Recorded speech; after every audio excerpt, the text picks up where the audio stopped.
Então, neste momento, convido a todos para que possamos nos concentrar, nos desligar do mundo exterior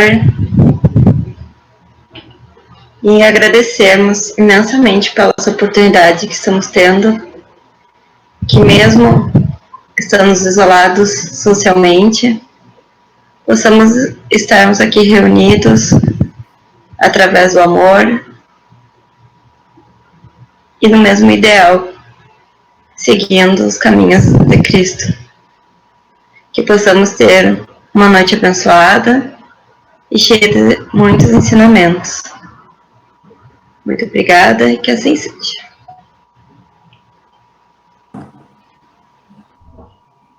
Muito bem. Então, vamos começar então, seu Marco. Sim, senhor. Eu já vou compartilhar minha tela aqui. Enquanto tu compartilhando as boas-vindas para a Carolzinha, Psique, tá ali, ao seu Carlos, que tinha aparecido agora há pouco. Deixa eu botar o nome. E sumiu. Seu Carlos, se puder botar o nome ali depois. Contigo, Marco. Certo, então uma boa noite a todos. Dando continuidade, então, pessoal, nesse estudo que nós estamos fazendo, eu só gostaria de ressaltar que se alguém tiver alguma contribuição, algum comentário, que levante a mão ali pelo próprio programa.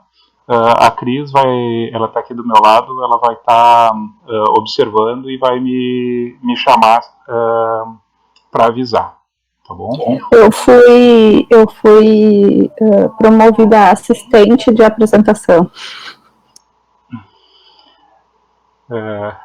Então, pessoal, vocês devem estar lembrados que na segunda-feira passada nós trabalhamos a questão 189, né, que ela era uma questão bem completa, assim, né, do ponto de vista da resposta de Emmanuel, que tanto que a gente ficou, vamos dizer, todo o estudo só em cima daquela questão. E essa questão aqui não vai ser diferente também, apesar vamos dizer, da resposta não ser tão trabalhada, tão longa. Nas poucas palavras que Emmanuel nos coloca, tem bastante coisa para a gente interpretar e bastante material auxiliar para a gente discutir, certo? Então, só dando uma retomada na questão 189, né, vocês assistiram na semana passada, onde foi perguntado a Emmanuel, não é, o que é a mãe terrestre, que a gente verificou que a mãe terrestre, na verdade, são os pais, não é? O que deveria fazer para, vamos dizer, para realmente educar e criar os seus filhos, não é?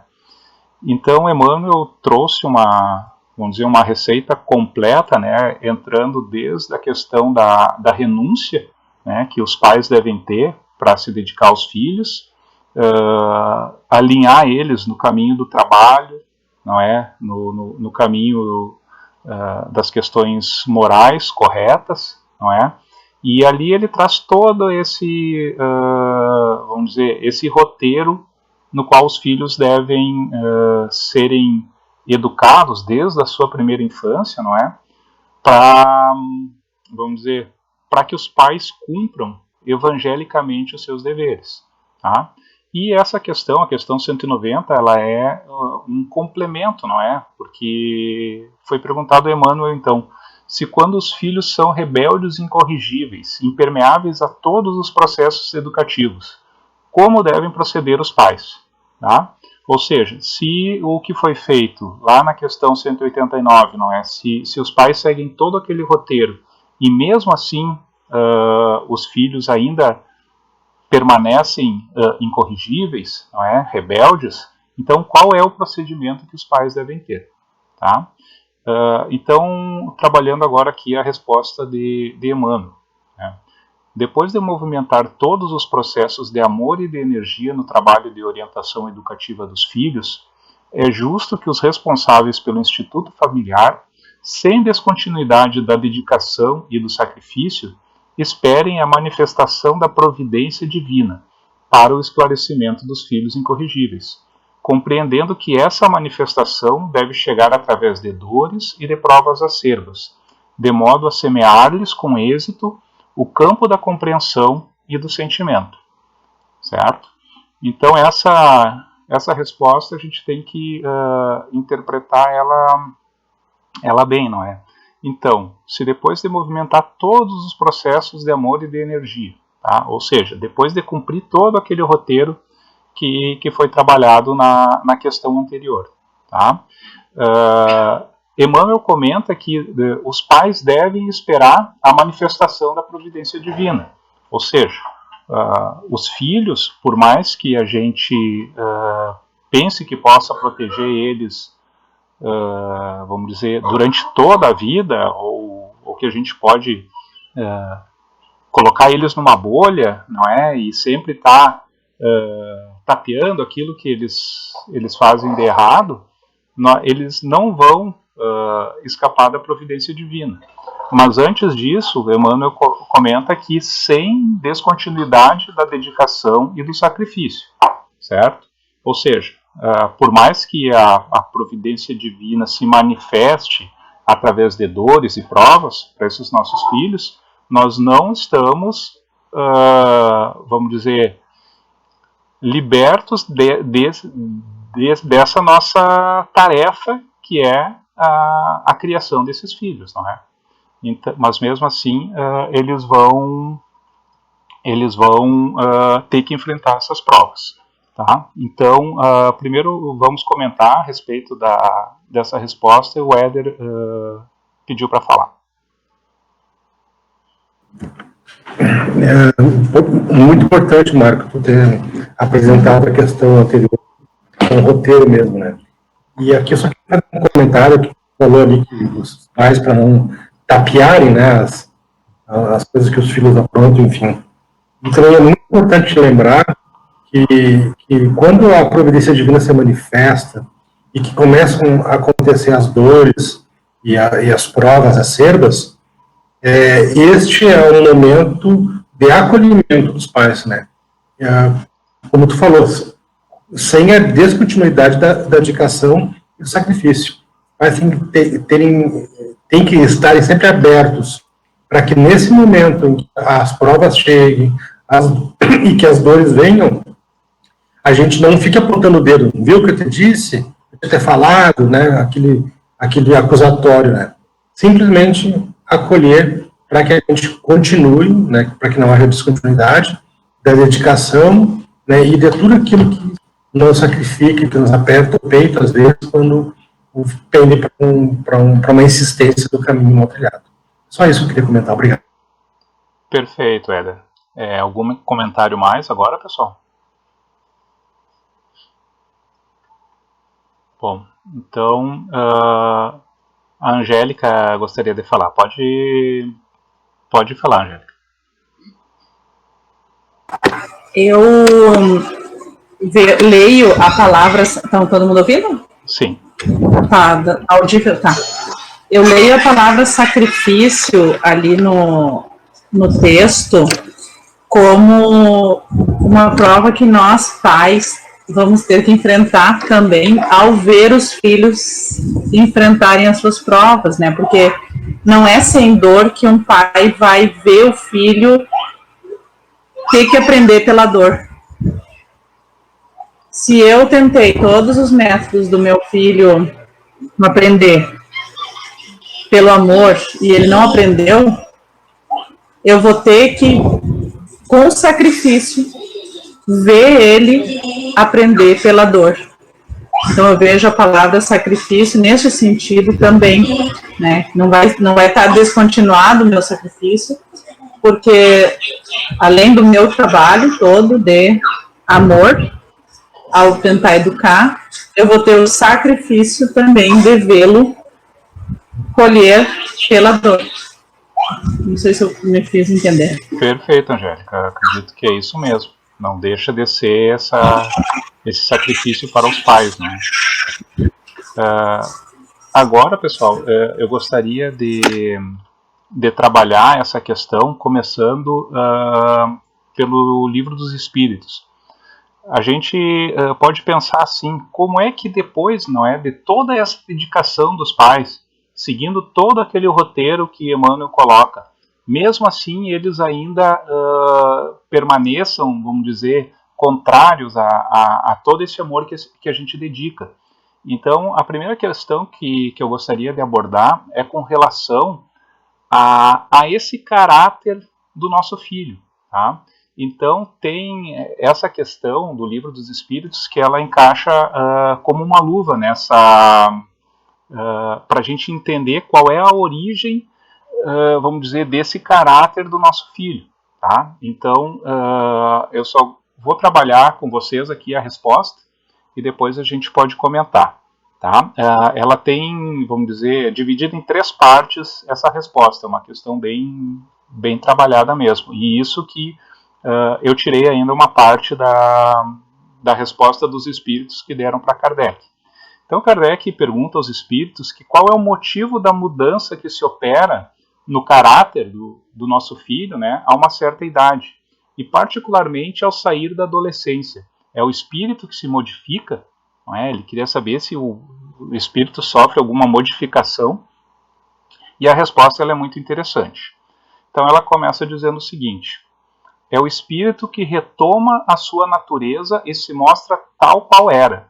Não conheceis o mistério que as crianças ocultam em sua inocência. Não sabeis o que elas são, nem o que foram, nem o que serão. E, no entanto, as amais e acariciais como se fossem uma parte de vós mesmos. De tal maneira que o amor de uma mãe por seus filhos é reputado como o maior amor que um ser possa ter por outros seres. De onde vem essa doce afeição, essa terna complacência que até mesmo os estranhos experimentam por uma criança? Vós sabeis? Não. E é isso que eu vou explicar. Então, passando para a segunda parte.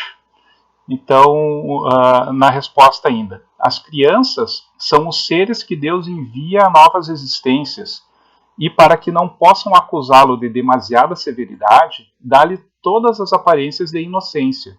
Mesmo numa criança de natureza má, suas faltas são cobertas pela não consciência dos atos. Essa inocência não é uma superioridade real em relação ao que elas eram antes. Não. É apenas a imagem do que elas deveriam ser. E se não o são, é sobre elas somente que recai a culpa. Certo? Olha só que interessante. Eu só vou complementar aqui a última parte, depois a gente pode comentar. Mas não é somente por ela que Deus lhe dá esse aspecto. É também e sobretudo por seus pais, cujo amor é necessário à fragilidade infantil.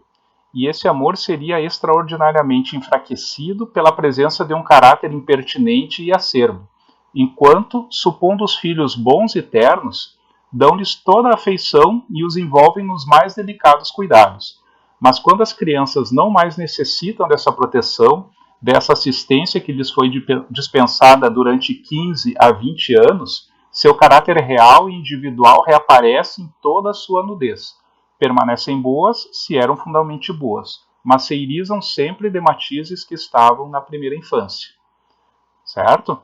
Então, como eu comentei, não é? Nessa resposta, ela traz desde a questão, né, qual é a modificação do caráter desse espírito ao reencarnar, não é? Onde ele não readquire totalmente, vamos dizer, o seu caráter real, não é? Mas ele é muito mais flexível, mais moldável, não é? Pelos pais, mas vai chegar um ponto aí, não é? Onde tem...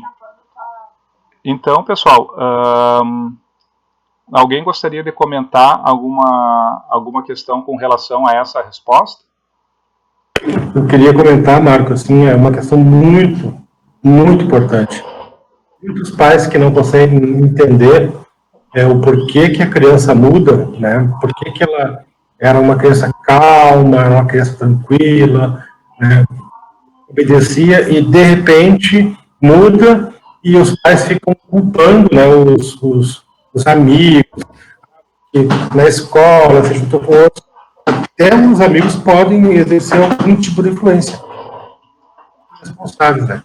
E essa questão explica com muita profundidade E acho que todos os pais tinham que ter acesso a essa questão para perceberem, né, o tanto que é complexo e o quanto que vão precisar usar isso para poder compreender os seus filhos quando chega essa fase aí da pré-adolescência e adolescência, que é quando se manifesta tal qual são, né, que trazem consigo, né, as encarnações solidárias e que culminam nos dias de hoje. Muito, muito importante essa questão. Muito bem indexada. Perfeito. E eu tenho até uma, vamos dizer, uma questão que, ao ler essa resposta, eu pensei o seguinte: a gente vem trabalhando há bastante tempo, não é, a questão de livre-arbítrio. A gente vem trabalhando bastante a questão do livre-arbítrio e do determinismo divino, certo?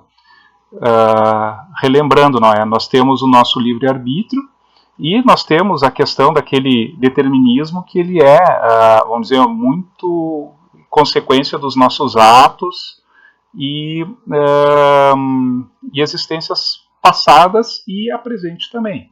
Só que eu acredito que esse livre-arbítrio, ele é um livre-arbítrio relativo, enquanto esse adolescente até chegar na sua vida adulta, não é? Onde ele possa realmente tomar suas decisões e, vamos dizer, fazer o seu caráter florescer.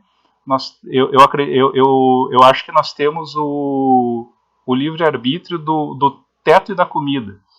O teto e a comida é aquele livre-arbítrio assim que o pai diz: enquanto tu viver sob o meu teto e tu comer da minha comida, tu vai agir dessa maneira, não é? Então nós temos essa influência no livre-arbítrio do nosso filho, e é quando a gente pode atuar realmente nesse caráter, não é? Até o ponto em que nós já não vamos mais ter essa, vamos dizer, essa justificativa, e ele vai poder assumir, vamos dizer, de maneira final a sua personalidade, não é? Então a Sheila levantou a mão ali. Sim, eu só queria fazer um breve comentário. Na verdade, foge um pouquinho agora das observações do Marco, mas só relembrando lá no Evangelho, né, segundo o Espiritismo, que Santo Agostinho vai chamar a atenção, né, do quanto os pais, então, eles devem sempre estar atentos, né, aos deveres, e os deveres que devem ser cumpridos sempre alinhados ao amor de Deus. Então, nessa passagem é muito interessante, porque convoca, né, nós temos essa tolerância, e entendermos que todo aprendizado não é em vão, ainda que eles sejam rebeldes, né, ainda que principalmente na adolescência eles expressem toda, às vezes até a mágoa, enfim, né, que o véu do esquecimento nos possibilita tolerar aquele espírito. Então, o quanto a gente tem que ser paciente e entender que isso também passa se nós soubermos, né, operar o papel de genitores, de quem precisa estar à frente do processo. E muitas vezes nós observamos, né, o quanto nessa fase os pais acabam se esquivando, né, acham que está tudo perdido, que não vale a pena investir, que os filhos são rebeldes assim mesmo.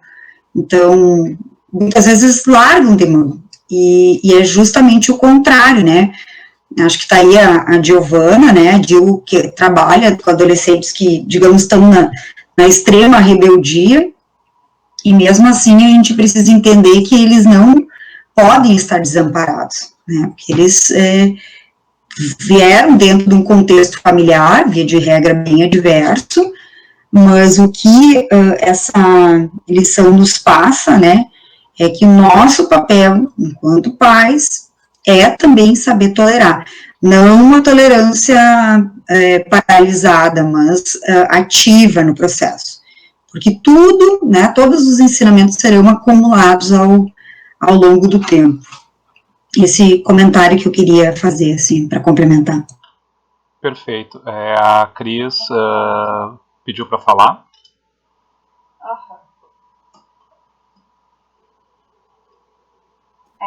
Eu também eu queria complementar nessa questão da Sheila, é que a gente também como pai, na questão de que a gente sempre acha, ou na maioria das vezes acha que os filhos são do bem, são os melhores do mundo, assim, mãe coruja, muitas vezes a gente acaba acreditando ou querendo acreditar que está tudo bem e deixando ou se escondendo atrás de um achômetro, quando na verdade as coisas não estão tão bem assim, né? Então é importante o observar, o acompanhar o dia a dia, né?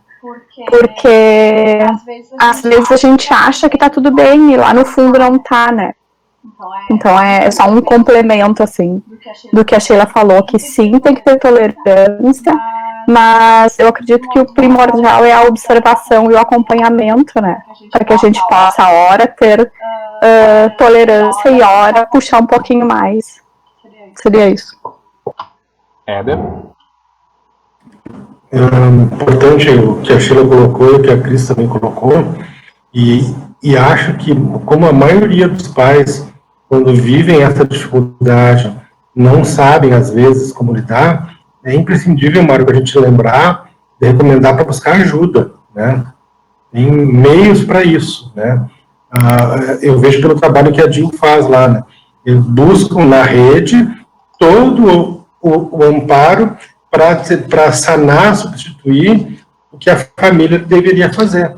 E para os pais que têm essa dificuldade, não se esquivar de pedir ajuda. A pedir ajuda psicológica, ir no psicólogo, terapeuta, atendimento fraterno, casa espírita, dialogar com quem sabe mais, né, buscar ajuda, né? Porque sozinho, às vezes, fica bem complicado.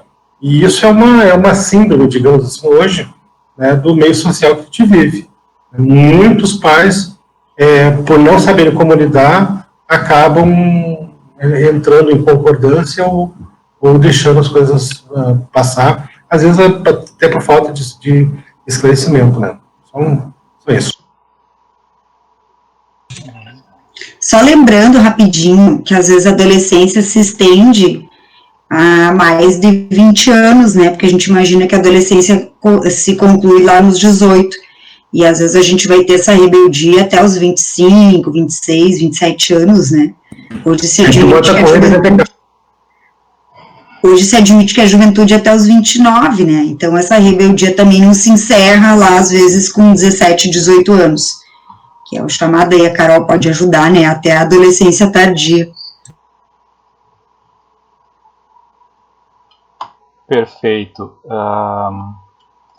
Eu vou dar continuidade aqui, tá, pessoal, que tem mais uma questão aqui bem interessante para a gente trabalhar nessa questão do relacionamento com os filhos, não é? E também com relação a, vamos dizer, ao porquê, não é? Porquê que depois de tanto amor, tanta dedicação que a gente dedica para aquele serzinho, não é? Que ele chega tão indefeso nas nossas mãos, como que esse jogo vira, não é? E acaba havendo um confronto ou um choque de gênios.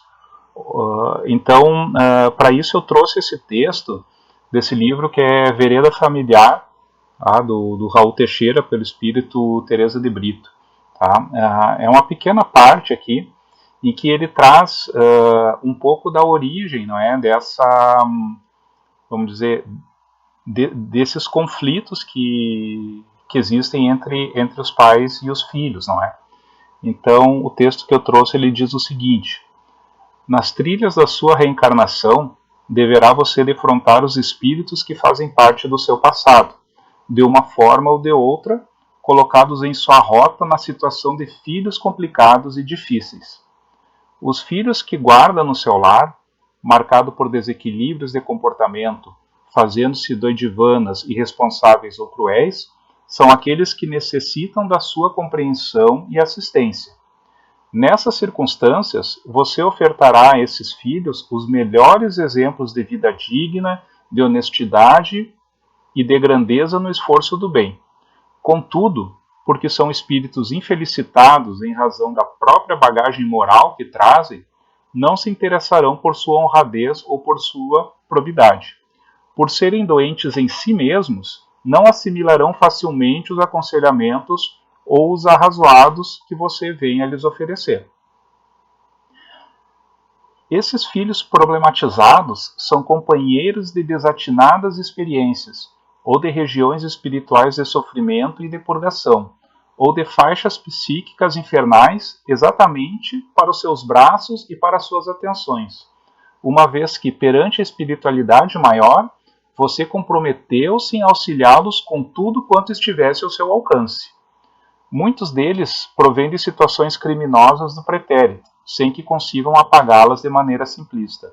Vários deles deixaram as atuações obsessivas, capitulando ante o poder do amor que os foi buscar em regiões de sombras, mas que ainda estão presos ao hábito enraizado de perturbar, azorragar, infelicitar e mentir.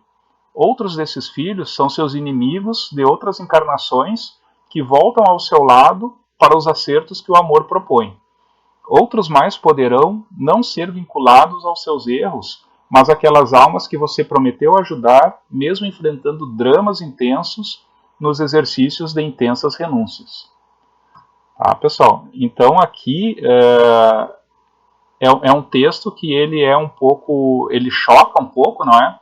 Porque a gente imagina que aquela criancinha, aquele nosso filho, pode vir de uma região de purgação, de faixas psíquicas infernais, não é?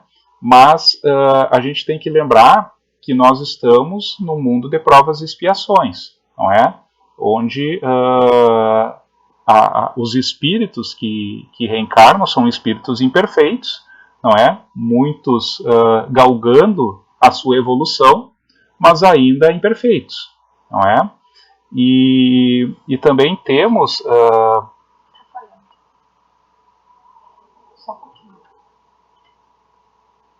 temos também, pessoal, a questão de que na nossa reencarnação, nas nossas relações, nós temos muitos débitos a serem retratados, principalmente com outros irmãos, com outros espíritos, não é?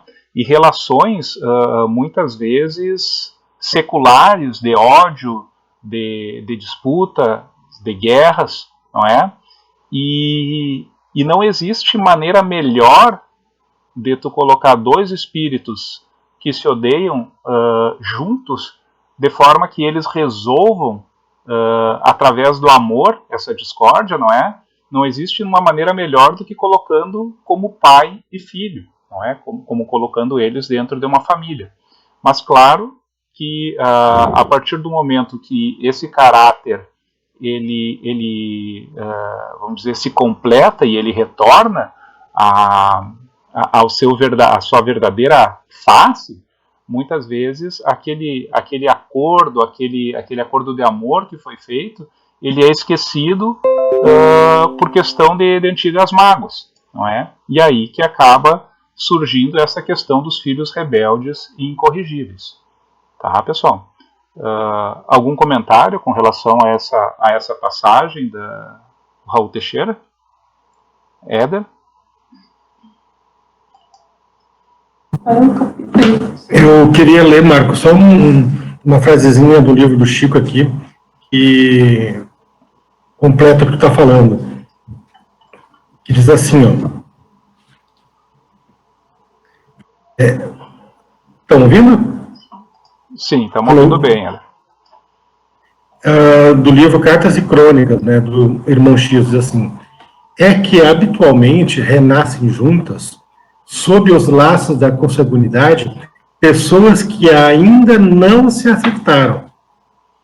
Aliás, que não acertaram as rodas do entendimento no carro da evolução, a fim de trabalharem sobre as arestas que lhe impedem a harmonia. Jungidos à máquina das convenções respeitáveis, no instituto familiar, caminham lado a lado sob o aguilhão da responsabilidade e da convivência compulsória para sanarem velhas feridas. É só para complementar, né? O irmão X fala lá que quando esse acerto ele não acontece, né, renasce de novo o instituto familiar, lado a lado, né, para que juntos, né, tentem sanar essas velhas feridas, né, até que um dia vai acontecer. Perfeito, Hélio. Dando continuidade aqui, pessoal, na resposta, Emmanuel comenta que depois de nós, vamos dizer, cumprir todo aquele roteiro, não é? Ou seja, nos dedicar através da renúncia, através de todo o nosso esforço, se eles ainda permanecerem, então vai ser vamos dizer, a gente vai ter que esperar a providência divina, não é? Vamos dizer, tomando conta da situação. Tá? Então eu só queria expressar o que seria a providência divina nessa, vamos dizer, nessa questão. Muitas vezes a gente pensa na providência divina como sendo algo, vamos dizer, um milagre ou algo, vamos dizer, de muito bom que acontece, não é? Mas a providência divina, como o próprio nome diz, ela é o carinho do nosso Pai maior, não é? Ou seja, é o carinho de Deus para com os seus filhos, certo? E Deus, ele é aquele Pai de extremo amor, de extrema bondade, do amor, vamos dizer, infinito com os seus filhos. Mas o que um pai de verdade, um pai que ama realmente faz? Um pai que ama, ele educa, não é? Ele não passa a mão na cabeça. Então aí que entra a questão da providência divina. E para conversar a respeito da providência divina, eu trouxe essa passagem aqui da Gênese, onde Kardec escreve sobre Deus, não é? E ele fala a respeito de como que se opera essa providência divina, tá? Porque a gente pode pensar assim, na criação dos nossos filhos, não é? Mas eu fiz tudo certo, não é? Mas fez tudo certo mesmo, de todo o coração, com toda a renúncia, não é? Não, mas escapou alguma coisinha, mas ninguém sabe, né? Ninguém viu. Mas aí que entra a questão de como nós estamos conectados à divindade, tá? Que é justamente o que traz essa passagem. Então eu vou ler para vocês. Seja ou não assim no que concerne ao pensamento de Deus, isto é, quer o pensamento de Deus atue diretamente, quer por intermédio de um fluido, isso aqui porque nessa parte do livro, Kardec comparou a influência de Deus como sendo um fluido inteligente, certo? Ou seja, um fluido onde cada átomo desse fluido tem inteligência e que nós estamos mergulhados, né? Em contato constante com Deus. E é através desse fluido que ele escuta as nossas preces, que nós conseguimos emanar energia através de uma oração para uma outra pessoa, é através dessa conexão. Então ele faz isso para facilitar a compreensão à nossa inteligência. Figuremo-lo sob a forma concreta de um fluido inteligente que enche o universo infinito e penetra todas as partes da criação. A natureza inteira mergulhada no fluido divino. Ora, em virtude do princípio de que as partes de um todo são da mesma natureza e têm as mesmas propriedades que ele, cada átomo desse fluido, se assim nos podemos exprimir, possuindo pensamento, isto é, os atributos essenciais da divindade, e estando o mesmo fluido em toda parte, tudo está submetido à sua ação inteligência, à sua previdência, à sua solicitude. Nenhum ser haverá, por mais ínfimo que o suponhamos, que não esteja saturado dele. Achamo-nos então constantemente em presença da divindade, nenhuma das ações que lhe podemos subtrair ao olhar. O nosso pensamento está em contato ininterrupto com o seu pensamento, havendo, pois, razão para dizer-se que Deus vê os mais profundos refolhos do nosso coração. Estamos nele como ele está em nós, segundo a palavra do Cristo. Tá? Então, a providência, ela se manifesta primeiramente através dessa inteligência, vamos dizer, infinita, não é? Ou seja, está em contato, em conexão direta com todos os seres. Então, Deus sabe o que o pai, o que aqueles pais se dedicaram para o seu filho, sabe de toda a renúncia que eles tiveram, de todo o amor que eles colocaram, de todo as questões morais que eles tentaram passar para o seu filho. Então, por isso que Emmanuel comenta que depois de agir com todo esse amor, com toda essa renúncia, a providência divina vai acabar agindo, não é? Através, vamos dizer, do cumprimento das leis naturais, não é? Que nós vivemos numa questão de ação e reação, não é? Tudo aquilo que a gente faz para o universo retorna para nós. E isso se dá através dessa conexão que todo ser possui com a divindade, certo? Com Deus.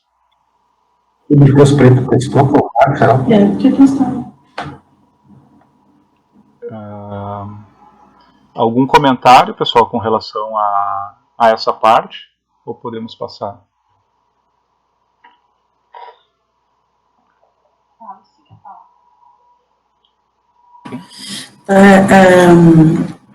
Nesse livro que tu citou, que é o Vereda Familiar, lá no finzinho da mensagem, ele fala que a gente, estando com nossa consciência tranquila, né, e superando essa ideia de imediatismo, assim, quero resolver tudo nessa encarnação com meu filho, a gente verá que se a gente ajudá-los a não cometer os erros mais graves, aqui fala, se não cometerem suicídio, se não serem os homicidas, né, se não cometerem erros mais graves para que eles possam aumentar a sua dívida, a gente tem que pensar também que ele, antes de tudo, é filho de Deus, né, eles são os nossos irmãos. E aí ela finaliza assim, ó, realize sua parte e confie na ação final do Pai comum, Deus, sem deixar de amar profundamente os que lhe dão torturantes preocupações, agora, e que tornarão créditos de luz na sua caminhada logo mais. Então, se a gente tiver a consciência tranquila, que a gente está ajudando aquele irmão, que é o nosso filho, né, a gente terá feito a nossa parte como pais e ajudado eles a não cometerem erros mais graves ainda. Esse é o meu comentário. Perfeito, Lucia, obrigado. Agora, pessoal, A Angélica está com uma comentário. certo. Pode falar, Angélica. Só lembrando a questão da fé, né, porque esse texto, essa resposta aí do Consolador, ela nos faz um convite bem sério à questão da fé. Tenha fé, que se não deu certo, vai dar certo com a intervenção divina. E outra questão que eu acho muito importante pensar desta forma, eu procuro sempre pensar desta forma, que não é um trabalho meu que Deus me ajuda, é um trabalho de Deus que eu estou ajudando, que estou colaborando. A educação do filho não é um trabalho meu, só é um trabalho de Deus, é uma meta de Deus, de Jesus, né, naquela construção lá que é da tema de todos os nossos temas aí da Casa Espírita, que é a construção do reino de Deus. Não é uma construção minha no meu filho, é uma construção de Jesus, e a qual eu sou colaboradora. Então, eu tenho que ter plena fé que, se fugir do meu alcance a ação sobre o meu filho, que eu não estou num trabalho solitário, estou num trabalho muito grandioso, muito maior do que eu, às vezes num resgate daquela alma. Uma última oportunidade que ela está ganhando, né, de vir num lar espírita, num lar... Enfim, essa resposta não é só para os espíritas, né, é para todos os pais, né, mas vamos dizer que aquela criatura que veio para mim, não veio para mim por acaso, né, que já diz lá na resposta lá naquele texto lá do Raul Teixeira, do livro do Raul Teixeira, que são resgates meus, mas que não é um trabalho meu, é um trabalho de Deus, do qual eu sou colaboradora. Então, tenhamos fé. É isso. Perfeito, Angélica, perfeito. Muito bem lembrado mesmo. Essa questão, muitas vezes, que a gente pensa que somos nós, não é? Ou é nosso dever, é muito orgulho, não é? A gente achar que a gente tem, vamos dizer, essa responsabilidade por esse espírito, sendo que é um espírito como nós mesmos, não é? Sheila?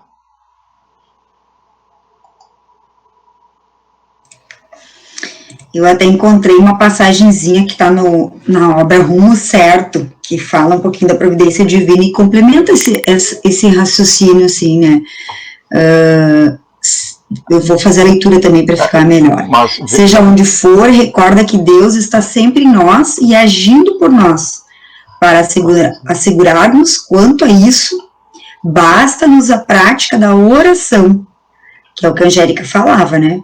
Mesmo ligeira ou inarticulada, que desenvolverá em nós outros a convicção da presença divina em todas as faixas da existência.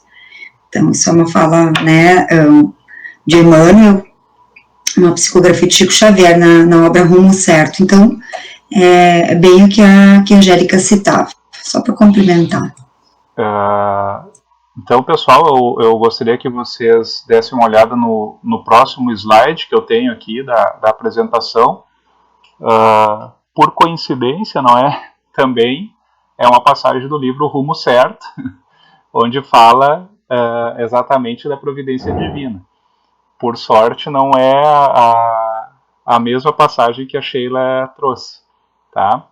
Mas eu trouxe essa passagem justamente para falar a respeito da providência divina, não é? Quando Emmanuel comenta que nós, depois de ter, vamos dizer, feito tudo que estava ao nosso alcance e que esses filhos continuaram, vamos dizer, rebeldes ou com o seu caráter inalterado, que nós aguardássemos a providência divina. E aqui, né, nessa passagem, Emmanuel traz como que age, como Deus age nessas questões. Então o texto ele diz o seguinte: às vezes o auxílio do Todo Misericordioso tão somente se exprime através das doenças de longo curso ou das dificuldades materiais de extensa duração, preservando-nos contra quedas espirituais em viciação ou loucura. Noutros ângulos da experiência, manifesta-se pela cassação de certas oportunidades de serviço ou pela supressão de regalias determinadas que estejam funcionando para nós à feição de corredores para a morte prematura. Encontra-se no amor de nossos companheiros, na assistência de benfeitores abnegados, na dedicação dos amigos ou no caminho dos familiares, mas igualmente na crítica dos adversários, no tempo de solidão, na separação dos entes queridos ou nos dias cinzentos de angústias em que nuvens de lágrimas se nos represam nos olhos. Isso ocorre porque a vida é aprimoramento incessante, até o dia da perfeição. E todos nós, com frequência, necessitamos do martelo do sofrimento e do esmeril do obstáculo, para que se nos despoje o espírito dos envoltórios inferiores. Pensa nisso, e toda vez que te sacrifiques ou lutes, de consciência tranquila, ou toda vez que te aflijas e chores, sem a sombra da culpa, regozija-te e espera o melhor, porque a dor, tanto quanto a alegria, são recursos da proteção de Deus, impulsionando-te o coração para a luz das bênçãos eternas. Então, é essa a passagem, pessoal, que justamente aí o que nós podemos esperar da providência divina. Não é?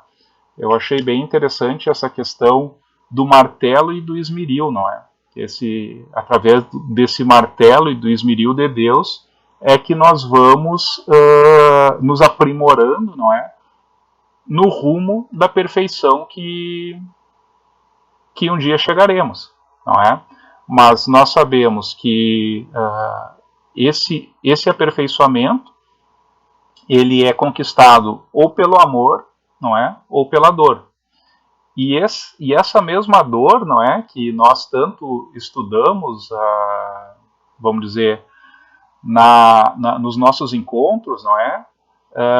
Ela também se aplica aos nossos filhos, não é? Por mais que muitas vezes, como a Angélica bem ressaltou, nós tenhamos vamos dizer, essa ideia de que nós somos os responsáveis ou que nós vamos guiar aquele espírito, não é? Mas que ele tem o seu caráter, não é?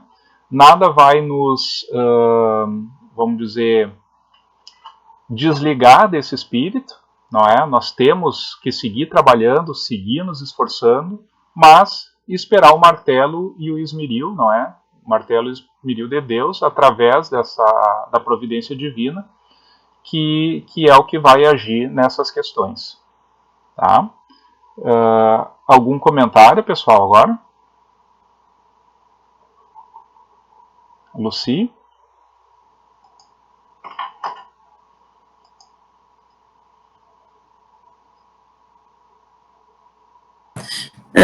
No meio com o marcador do livro Consolador, tem uma frase de Emmanuel, que a gente usou para entregar do Dia das Mães,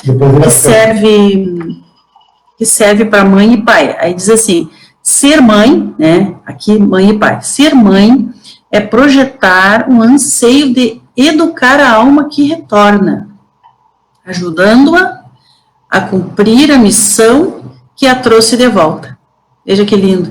A gente, né, tem aquela anseio, né, de ajudar aquele ser que a gente recebe para cumprir a missão dele. A gente deve estar também ali, né, ajudando, porque a gente está junto, né, com os outros textos que tu trouxe aí, né, a gente está junto, a gente não sabe quem está recebendo, mas é a nossa missão ajudar ele a cumprir a missão dele, né, a missão que trouxe de volta. É isso.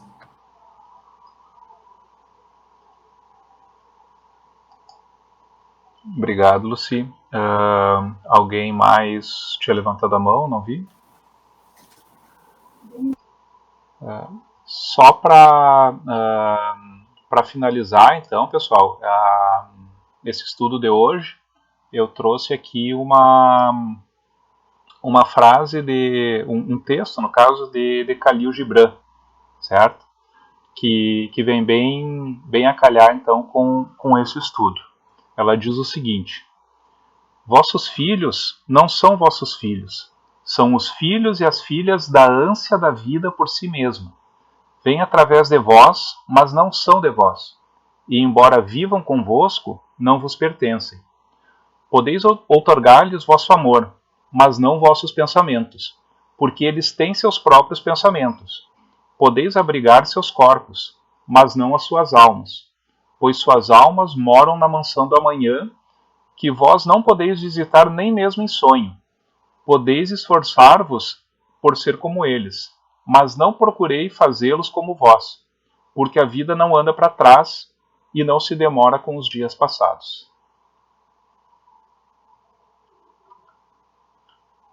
Certo, pessoal? Então, essa é vamos dizer, é o estudo que eu trouxe para hoje aí.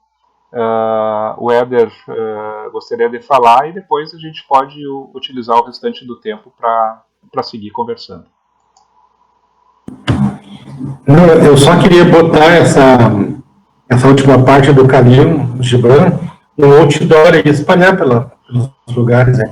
Extraordinário texto, lindo texto. Parabéns, Marco. Um material riquíssimo.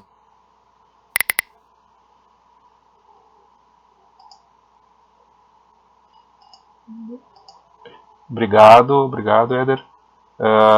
Nós temos ainda 1 minuto antes do estudo do Mateus. Se alguém mais tiver algum comentário, senão a gente pode finalizar. Bom, pessoal, então agradeço a todos aí pela participação e depois eu edito aqui o vídeo para a gente colocar no nosso canal de YouTube ali, poder enviar para quem não pôde assistir. Muito bom, Marco. Muito obrigado aí pelo trabalho extraordinário, né? Muito bom mesmo, profundo, riquíssimo, né? E desejo a todos que, se quiserem permanecer conosco, agora vamos receber na sala aí o Mateus Preto.